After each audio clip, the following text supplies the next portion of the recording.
우리가 흔히 정형외과적인 괴사라고 하면 외상이나 흡연으로 인해서 손발 같은 말단 부위가 시커멓게 썩어 들어가는 험하게 생긴 질환에 대해서 흔히 생각하실 수 있습니다. 그러나 의외로 많은 환자분들에서 말단 부분이 아닌 고관절에서 발생하는 괴사인 고관절 무혈성 괴사를 진단받게 됩니다. 이러한 괴사는 수술적 치료 외에는 다른 방법이 없기 때문에 빠른 진단과 검사를 필요로 합니다. 그래서 오늘은 이러한 고관절의 괴사에 대해서 알아보도록 하겠습니다. 안녕하세요. 올바른 서울병원 관절센터의 장수석 원장입니다.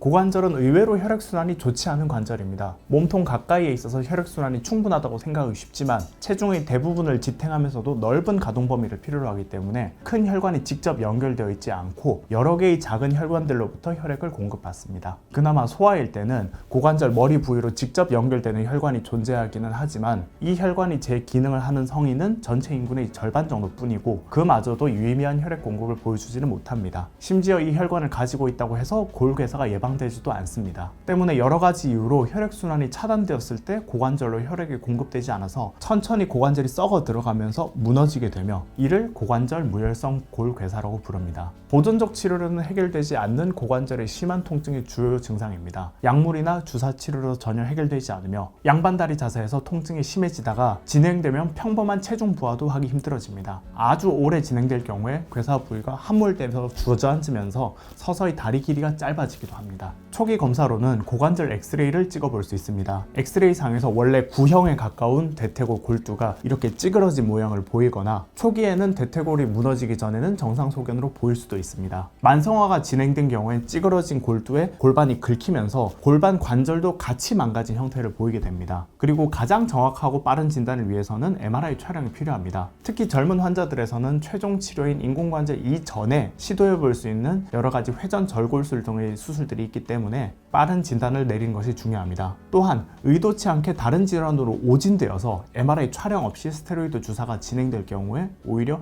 괴사를 악화시킬 수 있기 때문에 가급적 고관절은 본격적인 치료 전에 반드시 MRI를 촬영하는 것을 권장드립니다. CT의 경우에 MRI로 초기 진단이 완료된 후에 골 괴사의 진행이나 골 소실을 확인하는 정기 추적 검사로 활용 가능합니다. 다만 최초 진단으로는 적합하지 않을 수 있습니다. 원인으로는 크게 음주와 외상, 스테로이드, 잠수가 있습니다. 그 중에서도 가장 흔한 원인으로는 단연 음주가 꼽힙니다. 교과서적으로도 50세 이상 환자에서 고관절 통증을 호소하는 사람이 있다면 반드시 골괴사를 의심해야 하며 특히 초기의 엑스레이 소견상으로 정상으로 보이기 때문에 진단을 놓치기도 쉽습니다. 과한 음주에 의해서 고지혈증이 발생하면서 그로 인해서 콜레스테롤이 고관절에 연결된 혈관을 막아서 괴사가 진행되게 됩니다. 그러면 얼마나 음주를 해야지 괴사가 발생할까요? 2010년 미국의 연구에 따르면 6개월 이상 일주일에 알코올을 400ml 이상 섭취했을 때 괴사가 발생할 수 있다고 합니다. 이를 우리가 흔히 마시는 주종으로 환산하게 되면 일주일에 소주 3병에서 4병 정도, 맥주 20캔, 와인 4병, 위스키 1.5병 정도가 됩니다. 생각하신 것보다 많은 양을 마셔야 하는데 물론 이 숫자만 맹신하여 이것보다 적게 마시면 괜찮겠지? 라고 생각하신 것은 곤란합니다. 그리고 스테로이드 치료로 인해서 골괴사가 발생할 수 있습니다. 콩팥 질환, 루푸스 등의 치료를 위해서 부득이하게 전신 스테로이드를 사용하게 되는 비교적 젊은 30-40대의 환자들에서 고관절 괴사가 발생할 수 있습니다. 인공관절 역시 개량을 통해서 사용기간이 30년 정도로 많이 길어졌지만 젊은 나이에 인공관절 수술을 받을 경우에는 노년에 재수술을 받아야 되는 위험이 발생할 수 있습니다. 그러므로 이러한 환자들은 인공관절 수술 대신에 가능한 보존적 수술로 최대한 시간을 벌어야 한다는 어려움이 있습니다. 또한 스쿠버 다이빙이라든지 잠수를 생업으로 하시거나 열심히 즐기시는 분들 중에서 잠수 중에 피 속에 녹아있던 공기가 팽창하게 되면서 혈관을 막으면서 점진적으로 괴사가 생기기도 합니다. 스쿠버 다이빙을 즐기시는 분들이라면 반드시 감압 시간에 대해서 언제나 그 중요성을 마음속에 유념하셔야겠습니다. 고관절 괴사의 유일한 치료법은 수술입니다. 괴사에 대한 많은 약물적 예방적 치료가 그동안 시도되었지만 어떠한 치료도 유의미한 성공을 거두지는 못했습니다. 만약 30대의 젊은 나이에 골괴사가 발견되는 경우에는 중심 감압술이라는 수술을 진행합니다. 고관절 중앙으로 터널을 뚫어서 의도적으로 혈액순환이 되도록 뼈의 혈액순환을 유도해주는 방법입니다. 다만 고령 환자에선 효과가 미미한 편입니다. 보통 골괴사의 대부분을 차지한 50대 환자분들에서는 유일한 치료는 인공관절 치환술입니다. 괴사가 일어난 고관절 머리 부분을 인공관절로 교체하는 수술로서 오히려 일반적인 골절 등의 정형외과 수술에 비해서 일상생활로의 복귀가 빠른 편입니다. 수술 후 3, 4일째 체중 부하가 가능하게 되고 2주째 봉합살을 제거하게 되면 일상적인 보행이 가능하게 됩니다. 수술 영상입니다. 타 병원에서 고관절 MRI 촬영 후에 괴사 진단을 받았던 환자입니다. 당시에는 통증이 심하지 않아 6개월 정도 수술을 미루셨었고, 그러나 수일 전부터 갑자기 통증이 악화되었고, 이에 기본 엑스레이 촬영을 하였고